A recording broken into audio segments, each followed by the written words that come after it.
saludar a compañeros universitarios de la Universidad Autónoma de Aguascalientes, que sin duda hacen este programa y me permiten moderar como docente, pues la dinámica para llevarla más amena. Y quiero darle la bienvenida en primer lugar a Wendy, compañera del sexto semestre en Ciencias Políticas, que es la primera vez que nos acompaña en la silla eléctrica. ¿Cómo estás, Wendy? Muy buen día. Así es. Muchas gracias por la invitación. Muy buen día a todos. Es muy interesante. Es un tema muy interesante que la verdad me gustaría discutir con todos ustedes. Sí, ahorita les vamos a dar el pormenor o los pormenores del tema que vamos a estar discutiendo. Y nuevamente, Ana Lucía, estudiante de la licenciatura en Comunicación, también de la Universidad Autónoma de Aguascalientes. ¿Cómo estás? Buen día. Muy bien, muchas gracias y muy agradecida con todos por la invitación. Estoy muy feliz de estar nuevamente invitada. Y bueno, como ya es cotidiano, tenemos la participación de Osvaldo Vázquez y Elías Zapata. ¿Cómo están? Bien, bien, profe. Ya listos, otra vez. Muy bien, pues arrancamos, ¿no? Arrancamos con los temas que han sucedido a lo largo del mundo. Hemos visto que se puso el foco rojo, y ya lo analizamos en el programa pasado, la cuestión de la discriminación en Norteamérica, la muerte de un afroamericano en manos de la policía de Minnesota, que sin duda desencadenó una serie de temas y hechos a lo largo de todo Estados Unidos, y vimos que se replicó con algunas reservas desde mi punto de vista en el estado de Jalisco, pero es muy notorio un tema que es importante analizar, que es el clasismo y el racismo en México. Hemos visto cómo a lo largo de la historia, las clases minoritarias han sido relegadas por las clases dirigentes o por algunas, si hacemos esta división de clases, que desde mi punto de vista no es correcta, pues esta división entre clase alta, clase media y clase baja, pues desde ahí estamos partiendo en la división y en quién es más, quién es menos, de acuerdo al sistema monetario. Y pues el racismo, que también es una parte importante analizar en México, debido a que, pues, ¿cómo somos con las personas que están pidiendo dinero en un tope, en las vías del tren, que son del sur de nuestro país, o que son de otros países como Honduras, Guatemala? Por ahí hay ciertos comentarios que ha hecho la población mexicana que son muy, muy, muy lamentables. Pero para entrar al tema, pues no hay como los jóvenes estudiantes de la Universidad Autónoma de Aguascalientes, y el tema es clasismo y el racismo en México. Para darle la bienvenida, Wendy, si nos pudieras dar tu punto de vista para partir contigo. Claro, muy bien. Bueno, para iniciar, yo pienso que es muy importante primero conceptualizar bien para poder politizar bien. Entonces voy a iniciar con un pequeño concepto muy rápido de lo que sería el racismo y el clasismo. Y por racismo entendemos que es el sentimiento de superioridad, más bien por los orígenes o por ciertos factores biológicos. Por el clasismo también podemos entender que es pues básicamente un miedo, un rechazo hacia alguien a quien no consideramos de la misma clase social que nosotros. A partir de esto también podemos ver que hay orígenes históricos, o sea, no es algo que se haya suscitado recientemente solamente por lo que pasó en Estados Unidos o desde el internet y la explosión de los memes, sino que esto tiene sus bases ya como tal en un sistema de castas que se originó en el colonialismo, y pues podemos ver que hasta ahora se ha perpetuado esto, y pues quienes lo han reproducido, los medios de comunicación y nosotros como sociedad. Entonces pues este es un problema muy grave que llevamos arrastrando desde siglos, décadas, y que sin embargo hasta ahorita es cuando hemos estado cuestionándolo más nosotros a partir de todos estos sucesos y sobre todo de la pandemia. Y pues definitivamente es algo que está muy marcado y lo estamos viendo todos los días en internet, en la vida real, lo sufrimos todos. Sí, claro, es un tema bastante delicado. Bien, tocaste un tema desde el punto de vista de la comunicación, y bueno, pues tenemos al estudiante en comunicación para que nos dé su punto de vista acerca del racismo, el clasismo en México. ¿Cómo lo se ve desde la perspectiva de la comunicación? Pues bueno, yo creo que el racismo en México ha estado tan latente desde siempre, como lo mencionaba Wendy, que creo que ya hasta pasa de ser parte de nuestra cultura, que la verdad es muy triste. Ahorita que lo mencionan en torno a la comunicación, yo creo que simplemente por el hecho de estar hablándolo ahorita es cuestionable. ¿Por qué? Porque simplemente en comerciales, ¿cuántos de ustedes han visto no sé, a lo mejor alguna persona con un tono de piel un poco más oscura, o dos mujeres, no sé, abrazadas, o dos hombres de la mano. O sea, es impresionante que siga siendo un tema en pleno 2020.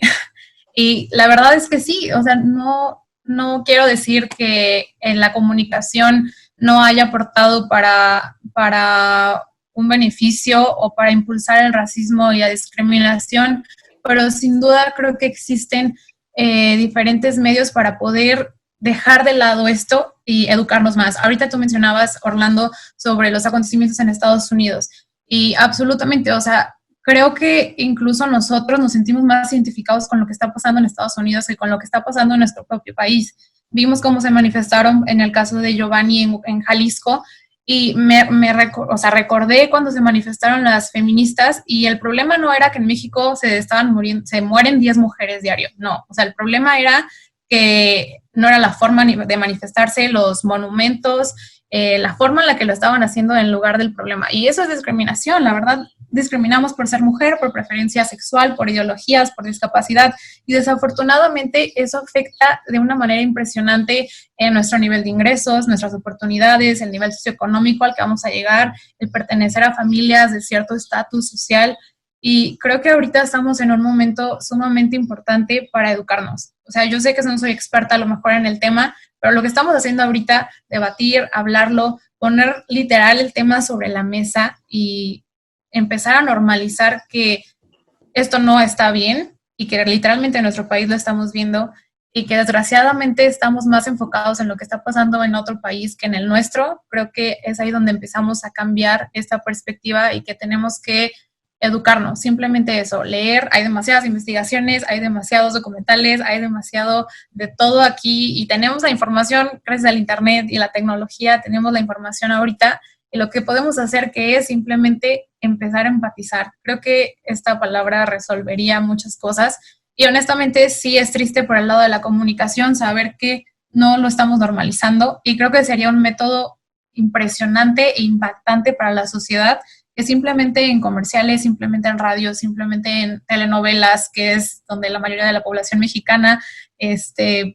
pasa el tiempo, normalicemos esta situación. Gracias, Ana Lucía. Y bueno, vamos con los compañeros de Ciencias Políticas. Osvaldo Vázquez, hay tres palabras importantes que hay que resaltar. Una es la tolerancia, el respeto y la no discriminación. Pero si vemos el origen del poder, tanto el poder político como el poder económico, nos remontamos a la monarquía absoluta y imagínate qué pasaba en el siglo XVI, en el siglo XV, cuando se decía que un monarca adquiría el poder absoluto por medio de Dios, ¿no? Que Dios le daba el poder y él podía ejercerlo sobre el pueblo, ¿no? Él podía decidir sobre los campesinos, sobre los obreros y empezaba como a generar ciertas divisiones de clase. Pero, ¿cuál es tu punto de vista? Pues yo coincido con Wendy en el tema referente a la historia política mexicana y de hecho a mí me gustaría retomar el año de 1609 cuando por tanta explotación a los indígenas pues, mexicanos pues tenían que solucionar o el virrey tenía, creo que era Luis de Velasco, tenía que darle una solución al exterminio de los indígenas y su solución fue traer esclavos africanos. Entonces cuando traen esclavos africanos a pueblos de Veracruz, afortunadamente tenían un líder de ese poblado que era Gaspar Yanga y lograron ser emancipados del virreinato y se conoce como la primera colonia libre de América y se llama San Lorenzo de los Negros en Veracruz. Entonces es muy curioso porque estamos en 410 años después de ese suceso, aún se ven actos de discriminación, de racismo, de clasismo y de prepotencia hacia esas personas por razones como las que dice Wendy, por sentirnos superiores a ellos.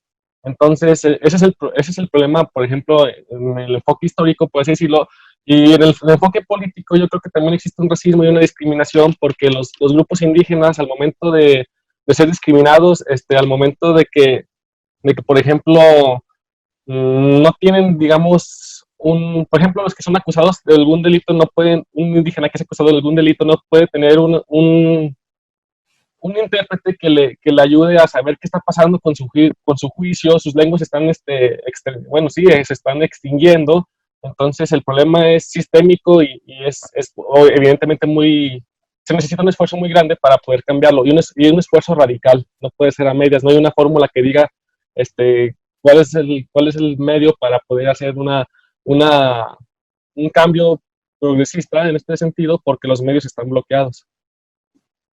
Ok, gracias. Elías Zapata. Sí, bueno, lo que yo les quería comentar es varios datos duros de un estudio del INEGI que realizó en 2018, que es que es extraño porque el 60% de la población encuestada dijo que a sí mismo se sentía de piel morena, ¿no? Pero mientras en México, las 55% de las personas con tez blanca acceden a estudios universitarios y solamente el 31% de las personas de piel morena lo logran, ¿no? Y es un dato duro porque lo podemos ver, uno tal vez va a una universidad privada o universidad, aunque sea también pública, y ve y la mayoría de las personas, pues sí, no hay muchas personas de tez morena, ¿no? Y se comprobó con el estudio del INEGI, ¿no? Y en cuanto a los puestos laborales, la mayoría de las personas que tienen puestos directivos, altos mandos, son igualmente de piel blanca, y la mayoría de los de piel morena están en oficios, ¿no? Y esto nos lleva a decir, entonces, por ser de una piel o tener una piel de una tonalidad, se tiene más, ¿cómo decirlo? Más privilegio en el México, ¿no? Y aunque la mayoría de la población es de piel morena, se sigue favoreciendo a los que son de piel más blanca. Ok, bueno, es un dato importante, siempre arrojado ahí por parte del INEGI. Pues la verdad es cierto. No sé cómo lo vean. ¿Cuál sería la forma? Esa sería la siguiente pregunta, el siguiente bloque. ¿Cuál sería la forma en cómo en México podríamos empezar a erradicar la discriminación, ¿no? El clasismo, el mismo racismo, porque, pues, ¿cuántas veces nos hemos quejado de que muchos de los mexicanos, pues, hemos sido o han sido discriminados en algunos otros países, en Europa, en el mismo Estados Unidos? Ahora con estas políticas tan radicales como las del presidente Donald Trump, que literal agarró como bandera en campaña hace algunos años y que la va a agarrar otra vez este año, la cuestión de la discriminación hacia Latinoamérica, de la discriminación hacia los mexicanos, ¿no? Señalados y muchas veces hasta denostados por parte del poder en Norteamérica y en algunos otros estados de Europa donde pues, el mexicano es señalado también por su educación, porque muchas veces más allá de su físico o más allá de su origen, pues es también señalado por su sistema educativo, cómo está educado. Y lamentablemente en México pues nos quejamos de eso a nivel internacional, pero nosotros hacemos exactamente lo mismo, ¿no? Discriminamos, hacemos a un lado en muchos sentidos a personas de cierta comunidad, de cierta cultura, ¿no? ¿Cómo hacerle frente a esto? ¿Cómo erradicarlo? Y desde el punto de la comunicación, y después nos vamos con Wendy, ¿cómo erradicamos la discriminación, el clasismo y el racismo? ¿Cuál sería tu propuesta?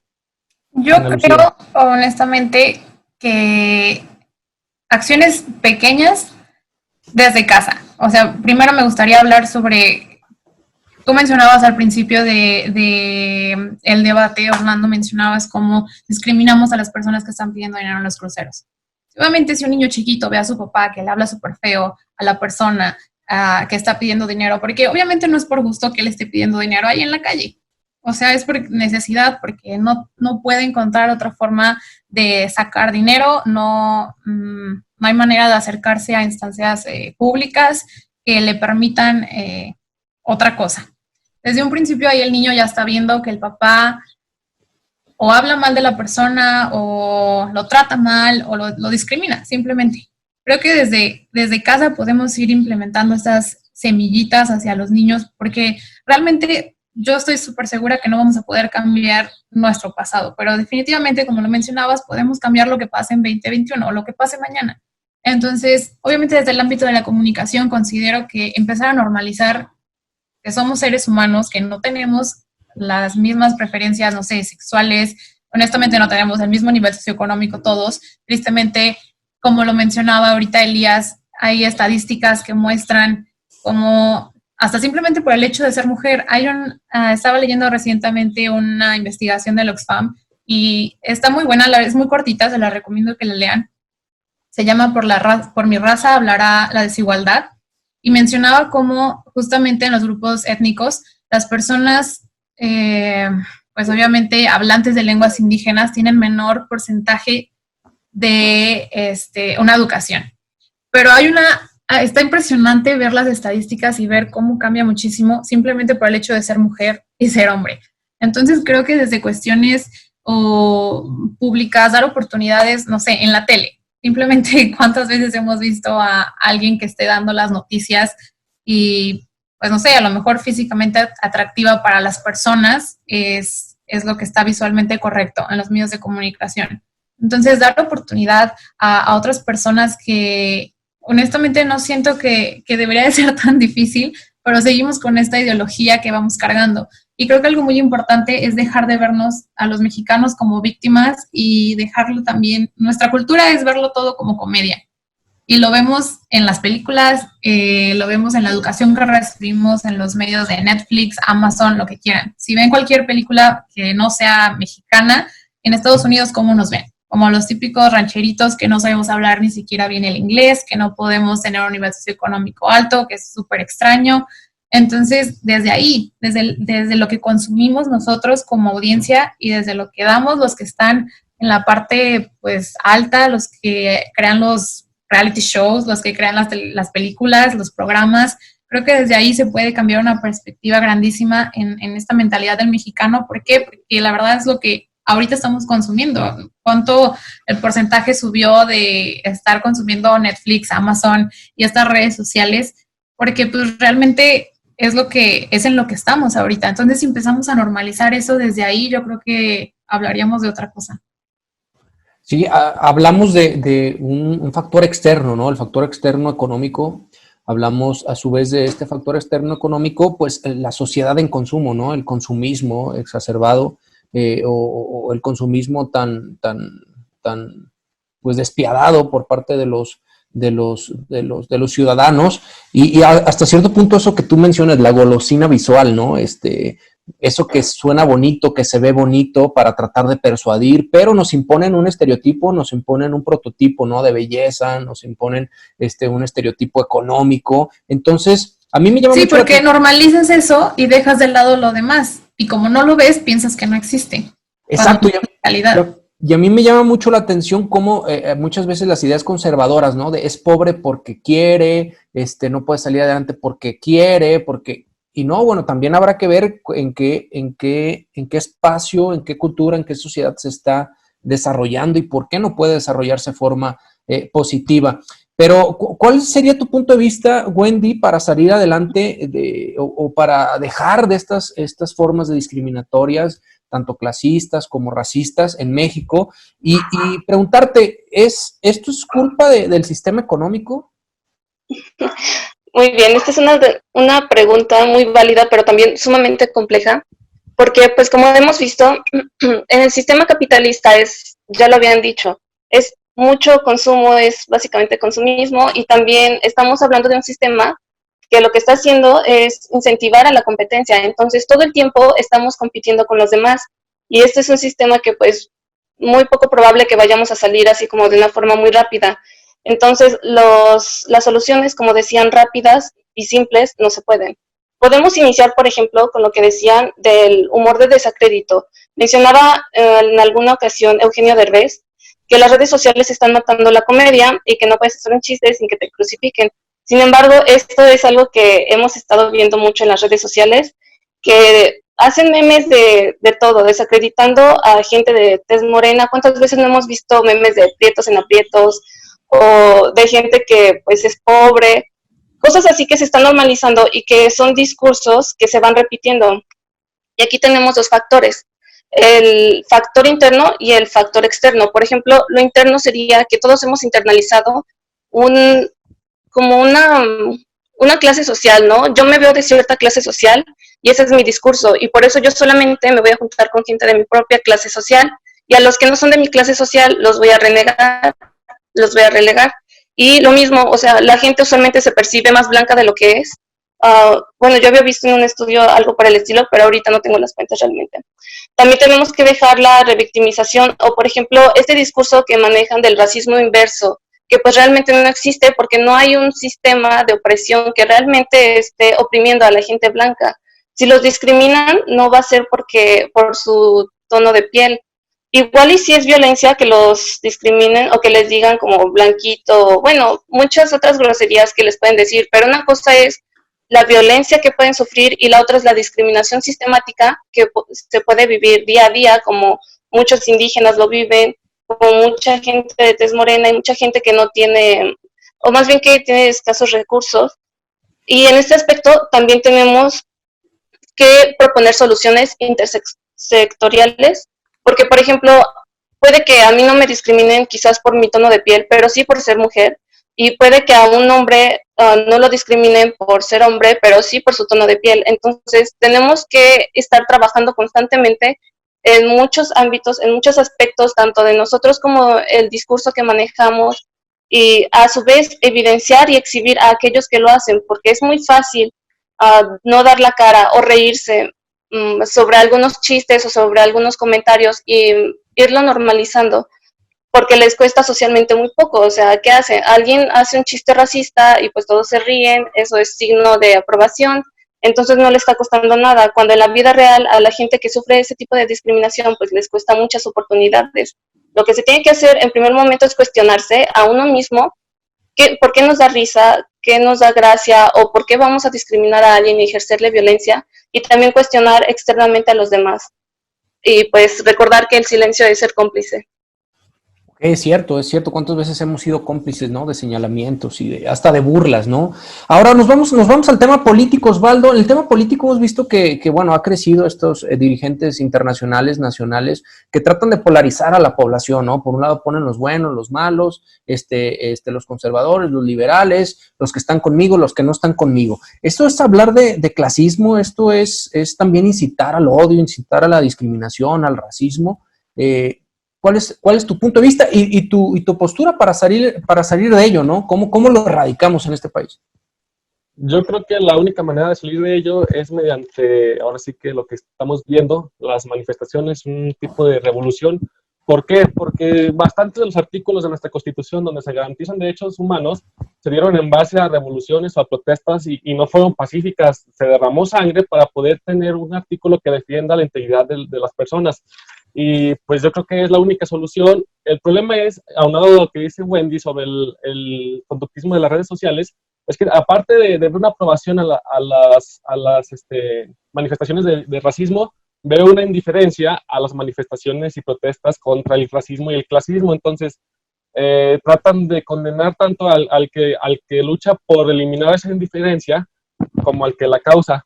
Y yo quería comentar algo sobre lo que dijo Ana Lucía de nuestra realidad, que es tan triste y se toma como una comedia. Yo estoy de acuerdo en que es demasiado triste, pero es tan triste que si viéramos nuestra realidad como mexicanos de una manera seria, yo creo que no sería soportable. Entonces, por eso a lo mejor se toma como si fuera una comedia, porque de qué otra forma se podría soportar. Y pues los problemas del 2020 se están resolviendo en base a métodos del siglo XVIII de la Ilustración, porque las instituciones políticas, jurídicas, etc., no han cambiado, son las mismas y se intentan medio adaptar a los cambios, pero parece que se han quedado muy, muy cortas. Además de que en un país con 50 millones de gente que es pobre, pues cómo es posible que exista un clasismo tan evidente si la mayoría pues es de esa clase, ¿no? Una clase, por así decirlo, pobre, somos pobres. Entonces, pues es como un ataque a nuestra propia identidad, de la que debemos estar orgullosos. Por ejemplo, también atacamos como racismo, mejor dicho, a las comunidades indígenas, a las que les debemos bastante de nuestra riqueza cultural y que es de lo poquito que nos rescata como mexicanos. Entonces, pues es muy triste y es muy contradictoria nuestra conducta como mexicanos. Es cierto, y aparte, como seres humanos, pues es importante resaltar que desde el punto de vista biológico, pues estamos compuestos de lo mismo, ¿no? Cada uno de nosotros estamos hechos de lo mismo, ¿no? Hidrógeno, carbono, oxígeno, nitrógeno, ¿no? O sea, no hay nada al menos aquí no hay nadie que tenga sangre azul o que venga de otro planeta o que tenga nada. De hecho, somos el mismo origen, ¿no? Ajá, de hecho, cuando usted me compartió el libro de Stephen Hawking, el de Breves Respuestas a Grandes Preguntas, él señalaba que, por ejemplo, si alguien desde el espacio voltea a ver a la Tierra y ve a los humanos, no va a haber humanos blancos o negros o indígenas o civilizados, pues va a haber una sola raza, una sola especie, y pues hemos sido estúpidos para poder conservar nuestra propia especie. Ese es el problema. Claro, y si nos vamos a la teoría existencialista, ¿no?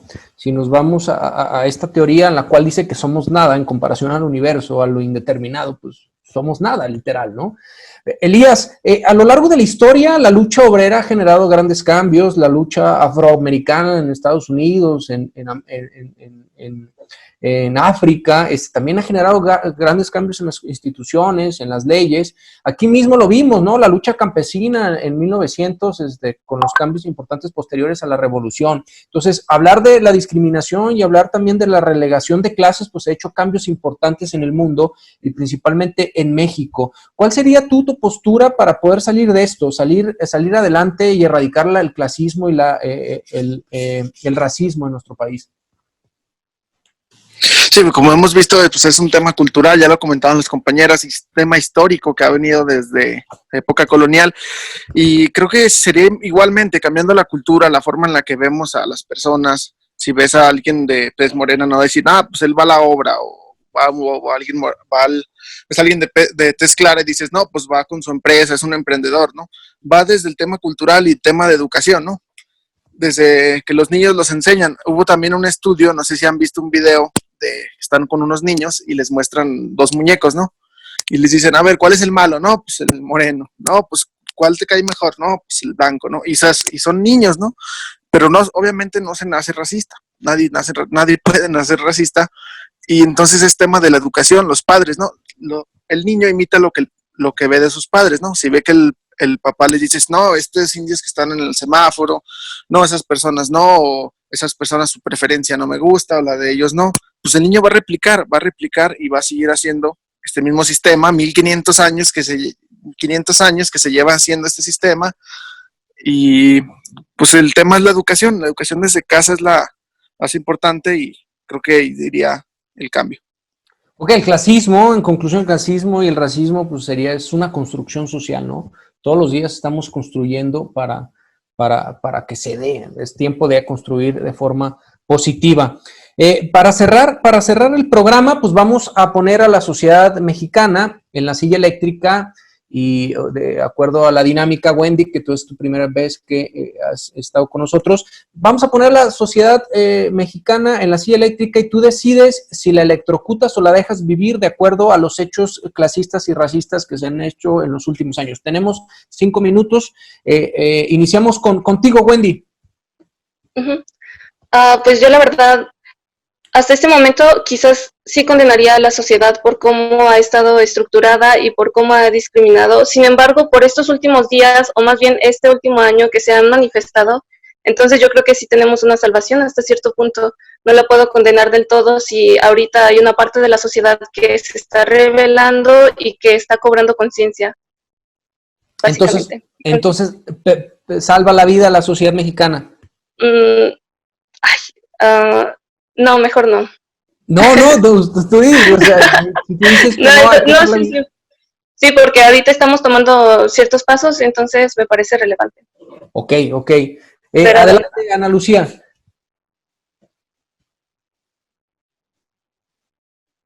No nos escuchamos. Perdón, se me olvidó prender mi micrófono. Yo creo que sí, porque creo que ya es importante detener. Como mencionaba Osvaldo, pues necesitamos, o sea, hay maneras de hacerlo también, pero sin un cambio radical no vamos a cambiar absolutamente nada. Y es súper importante proteger las comunidades indígenas y tomarlas no como algo externo a nosotros y hablarlo, no sé, como, sí, literalmente que no nos afecta directamente. Creo que ya estamos en un momento, como mencionaba Wendy, en el que estamos despertando y es importante reducir esta desigualdad de oportunidades en México y como lo mencionaba antes, somos responsables de lo que va a pasar en el futuro. Entonces, yo sí la condenaría. Ok, perfecto. Elías, rapidísimo, porque tenemos poco tiempo. Sí, creo que se va a la silla, y más yo creo que vivimos en una hipocresía colectiva en el que pareciera que con un hashtag, con una foto con Marcos o cualquier foto, comentario en redes sociales, se olvidara del racismo, ¿no? Ya, se acabó el racismo sistémico, el clasismo, pero creo que va más allá, ¿no? ¿Y qué pasará cuando se vaya la atención de los medios, ¿no? Que es la pregunta que dejo al final. ¿Qué pasará cuando ya no esté en boca de todos los asesinatos, el racismo? ¿Qué pasará con la sociedad? Entonces, a la silla. A la silla. Osvaldo, para cerrar contigo. Yo la condeno porque no hemos tenido un avance, un progreso durante siglos en Entonces es un problema que no nos hemos enfocado en mejorar y precisamente por eso estamos autocondenados. Yo condeno a la sociedad mexicana y me condeno a mí mismo porque he tenido comportamiento inconsciente, consciente, pero clasista y racista. Sí, claro, muchas veces nos dejamos llevar por esta ola social, nos dejamos llevar por la manipulación, por la persuasión, por la hegemonía, y hemos sido partícipes en algún momento de nuestra vida en hechos discriminatorios, en hechos clasistas, en hechos racistas, y pues es tiempo. Yo también, si me preguntan, sé que no, solamente tengo voz, pero yo también sentaría la silla eléctrica a la sociedad mexicana porque es tiempo de darle un giro. La coyuntura crítica de la crisis que vivimos, tanto económica, política y de salud hoy día en nuestro país, nos debe de dar pie para una transformación importante y bueno, qué mejor que sea desde los canales de la vida universitaria, desde los jóvenes universitarios, porque tenemos la responsabilidad de retribuirle a la sociedad todo lo que nos ha dado en cuestión de poder pagar nuestros estudios, de poder ingresar a la universidad pública, ¿no? Que a lo mejor pagamos una cuota en esta universidad, pero sin duda también hay aportación del contribuyente estatal y nacional. Pues agradecerle a Wendy, muchísimas gracias por estar con nosotros, gracias. Al contrario, muchísimas gracias por invitarme. Gracias, Ana Lucía, por estar en este programa y esperemos, bueno, seguir invitándolas, ¿no? Es importante, tuvimos por ahí un regaño del maestro Pascuino, que nos dijo que no invitamos a mujeres, entonces es importante también tener mujeres que estén participando. Muchas gracias por la invitación, yo encantada. Gracias por considerarme también. Gracias, Elías. Sí, claro, sí. Gracias, Elías. Gracias por invitarme. Y Osvaldo Vázquez, también muchísimas gracias, que son tanto Elías como Osvaldo, pues iniciadores, son pioneros de la silla eléctrica. Y también gracias por invitarme. No, gracias y pues a seguir pensando. Muchísimas gracias. Quiero agradecer a todas las personas que nos ven por redes sociales, por Facebook, a los que nos escuchan en Spotify y también a los que nos ven en YouTube. Muchísimas gracias. Sin ustedes no es posible hacer la silla eléctrica. Espero que nos compartan y nos vemos la próxima semana. Hasta luego. Gracias. Hasta luego, gracias.